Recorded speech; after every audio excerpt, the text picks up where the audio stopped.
Picnic. What are you doing?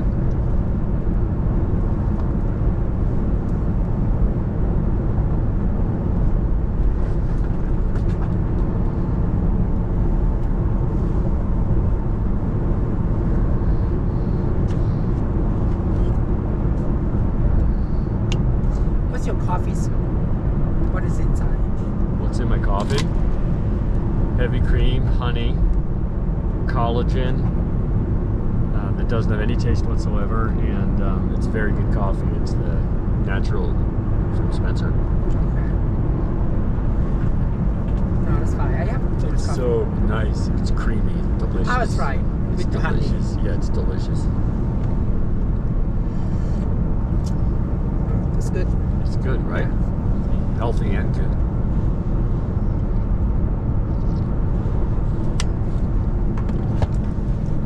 Hey, everybody. How far is it the condo of Jackie and Oh, Spencer? now I know what it's loving me so whoa.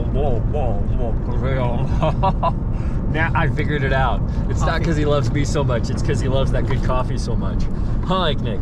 The creamy with the collagen and the good stuff. Something smell different. That he wants to taste. What you taste? Good stuff. It's a good stuff.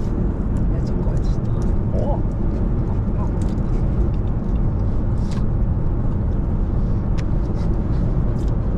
Hey everybody, so this is Oliver. Today I've got Nick in the car with us. We do regular ride-alongs with our animals to make sure that they stay used to the car.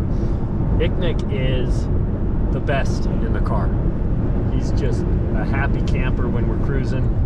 Always been nice in the car. Makes it easy for us. So a couple quick things. You can see there's a cable here. So I like my animals to have a little bit of freedom to enjoy the vehicle rather than kenneling them. So we use these aircraft cables like this one here that are secured to D-rings in the vehicle, and so that way the animals have a little bit more freedom, but they're secure, they're not going anywhere. Keep them off the driver pretty much. But so anyway, I had a question the other day from one of our viewers. Lisa had asked me how I got into wolves, and so I thought I would respond to it because my wolf story is somewhat atypical. I'm originally from Colorado, and my family was significant in the cattle business. At the peak of our operations, it was my grandfather and his brother, my uncle. Oh, hi. And we had something like 50,000 head of cattle, so we were a fairly large operator. I think at our peak, we were the second largest operator in the state. And so culturally, my granddad and my uncle were not particularly fans of wolves and weren't particularly partial to animals in general. We joked that the steers that had a name were the ones that were going to end up in our freezer. So we weren't bleeding heart animal lovers by any stretch of imagination, except for my mom. And my mom read me a book when I was like 4 years old called A Wolf of My Own. It's a little children's book, and it's about a little girl that wants a wolf and gets a stripe box with holes for her birthday, and it's a kind of a wolf-looking puppy, and they have wolf adventures. But my mom really made a mistake because I was a super literal kid, and I wasn't going to be happy with a puppy. I wanted a wolf, and it just set me on a mission to learn about the animals and form my own opinions about the animals, different from my family. And by the time I was 13, I had dragged my poor mom all over the state of Colorado to meet people who were raising wolves. At the time, it was in the 70s, and people were concerned that Rocky Mountain wolves were going to completely go extinct, and there were just a few people throughout the state that had wolves that were breeding them in captivity just to make sure we never lost a subspecies. And so my poor mom had to drive me to these remote locations where she'd meet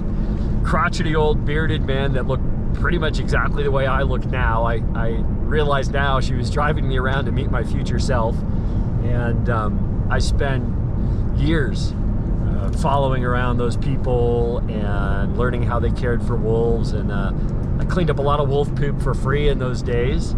And then I started really focusing on ecology, and in school I studied carnivore ecology, specializing in canid behavior, canid ethology.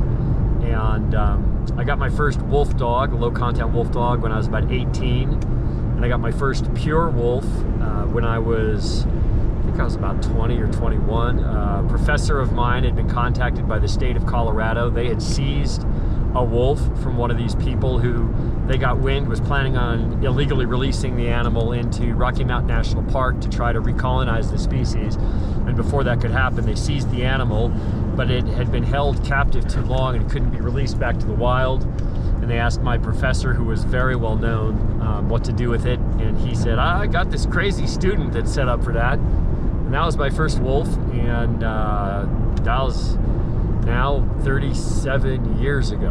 And I've been having wolves almost that whole time. There was a brief period where I lived in a place that was bad for having wolves and didn't have them. But then I moved back to my mountain home, and I've had them ever since.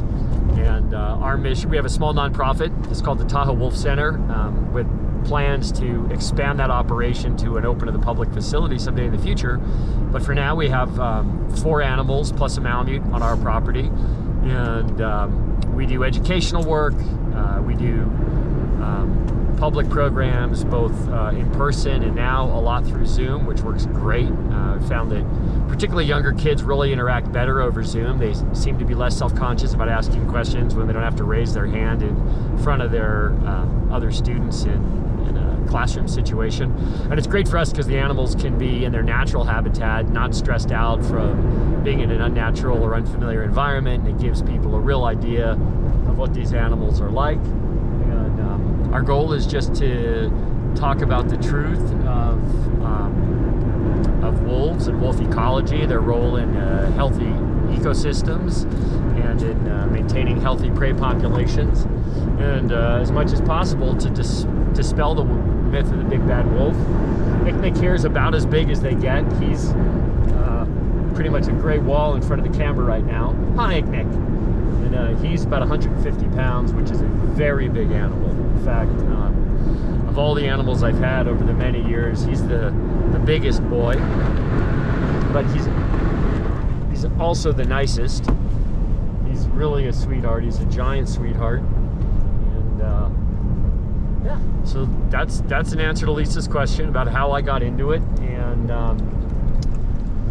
I've just found these animals to be super interesting, super intelligent, very family oriented, capable of all the same emotions that human beings have. In some cases, I think that the depth of their emotions is just as great, if not greater, than ours.